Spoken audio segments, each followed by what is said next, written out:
9h30 à Lens-Tabarly. Les premiers bénévoles sont au rendez-vous pour récupérer le matériel de collecte. L'association en charge du ramassage prend le temps de renseigner les bénévoles sur les zones à prospecter et du pré-tri à faire.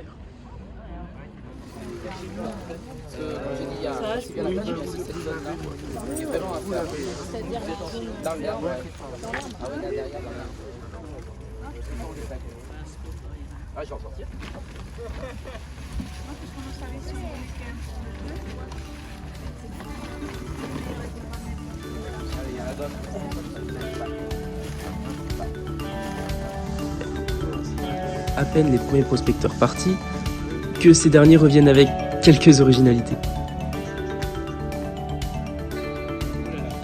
Cette journée de ramassage entre dans le cadre de l'opération Provence Propre, qui rassemble sur le territoire du Var, sur une même journée et sous le même nom, des organisations volontaires et engagées pour la réduction des déchets qui aboutissent en mer.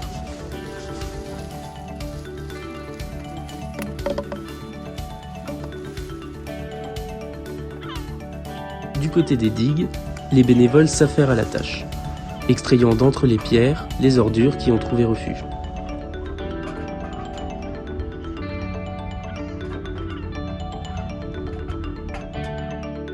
L'initiative vient de mon fils par rapport à son école, qui a organisé, son école c'est Olioul, c'est à Cordeille, à Olioul. Donc voilà, je te laisse expliquer, Swan, comment ça s'est passé, comment c'était venu. C'est venu sur École Directe, sur une messagerie. Du coup, j'ai lu le message. Je demandais à mon père si je pouvais m'inscrire. Mon père m'a dit oui, du coup on a inscrit la famille. Et du coup, vu que la famille aime bien ramasser les déchets, on aime bien protéger la planète, surtout pour les animaux, et pourquoi pas se ramasser tous les déchets.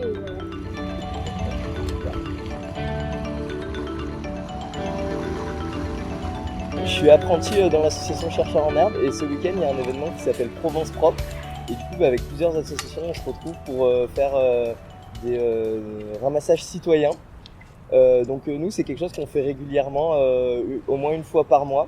On va faire ça un petit peu sur les mêmes endroits et après on va en fait faire des statistiques sur les déchets qu'on a trouvés. Donc on va les compter, on va les peser et ça va nous permettre de voir s'il y a des déchets qu'on va plus ou moins retrouver, s'il y a eu une baisse par rapport à la quantité de déchets qu'on peut retrouver sur les plages. L'association du coup Chercheurs en Herbe aujourd'hui c'est rassemblé à 3 points différents. Donc il y a ici sur la plage du Morillon on va faire un ramassage de déchets, il y en a un autre à la Tour Royale et il y en a un dernier au Port Saint-Louis. Voilà, donc on est des petits collectifs, donc on fait ça avec des bénévoles qui se portent volontaires ou des adhérents de l'association et c'est cool que les gens viennent se mobilisent samedi matin et la motivation de se lever pour aller ramasser tout ça, ça fait plaisir, ça donne de l'espoir. À la Tour Royale, la quantité de déchets trouvés semble surréaliste.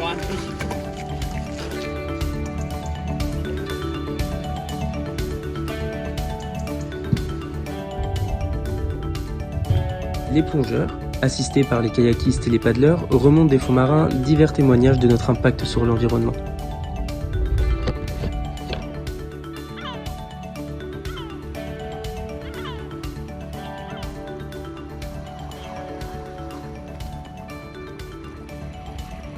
On a réuni donc 3 associations ici, l'association Chercheurs en Herbe, Projet Rescue Océane et les Mordus Spear Fishing, dans l'objectif de rendre cet endroit, ce lieu de la Tour Royale, un peu plus propre.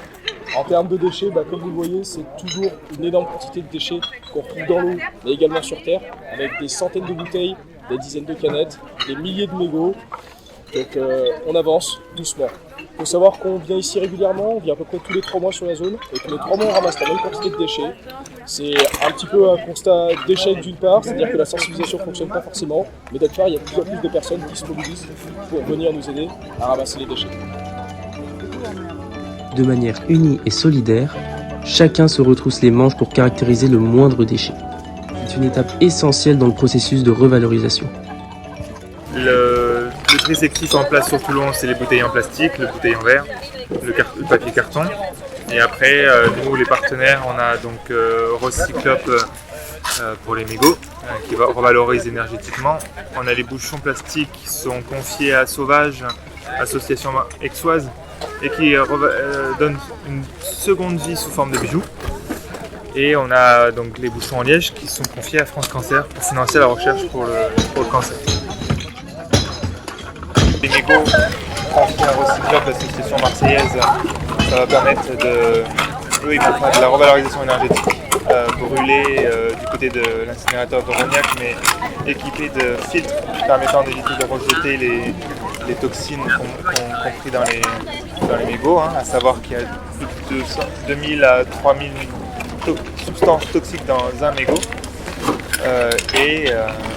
La comparaison aussi pour le mégot, un seul mégot pollue 500 litres d'eau. Donc c'est assez problématique et c'est le déchet qu'on retrouve le plus, ce petit déchet qui pollue la Méditerranée. Et l'autre partenaire en revalorisation pour le métal, on collecte capsules, canettes, même tout ce qui est objet rouillé, mais en métal, confié aux ferrailleurs, et c'est ce qui permettra le recyclage et financer la recherche pour les enfants malades.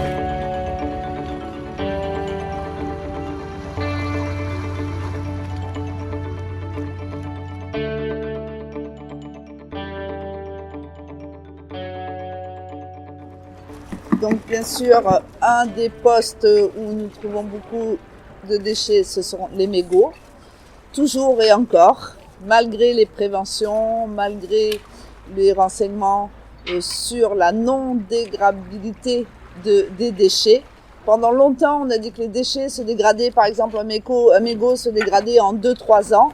Mais en réalité, c'était une fausse information, c'est-à-dire que le mégot se défaisait en petits morceaux, mais de la taille d'un grain de sable. Mais ce petit déchet de la taille d'un grain de sable, il restait où il était, sur le sable de la plage, en petit fond marin ou sur le bord de la rivière. Donc maintenant, on ne parle plus de durée de vie des déchets, surtout pour les plastiques, puisque les plastiques, le grain de plastique de la taille d'un grain de sable reste des centaines d'années, puisqu'il ne peut pas être digéré par aucune bactérie pour l'instant. Peut-être les recherches vont aller dans un sens plus positif avec des bactéries ou certaines peut-être vers qui pourraient dégrader les plastiques. Pour l'instant, ce n'est pas le cas. Donc les déchets ne disparaissent pas, surtout le plastique. Donc ne pas en utiliser, c'est toujours la meilleure solution. Et ne pas le laisser dans la nature, c'est indispensable de nos jours.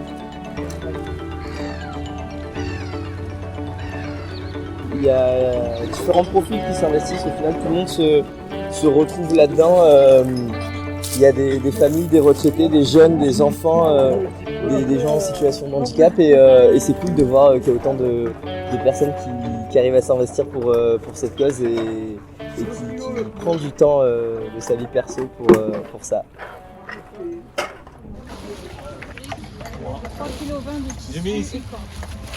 Après une quantification méticuleuse de chaque catégorie de déchets, ce n'est pas moins de 1300 kg d'ordures qui ont été retirées de la nature, dont 20 pneus sortis de l'eau, 114 masques, 259 canettes, 377 bouteilles en verre, 753 bouteilles plastiques et près de 12 300 mégots. Au total, l'initiative a fédéré plus de 180 personnes sur terre et en mer, réparties sur les 3 sites de collecte. Merci à eux. Prochain rendez-vous le 5 décembre, même lieu, même heure. Et l'objectif, ce sera d'essayer, si c'est possible, de ramasser moins de déchets que tout ce qu'on a ramassé aujourd'hui. Je vous remercie et revenez-nous.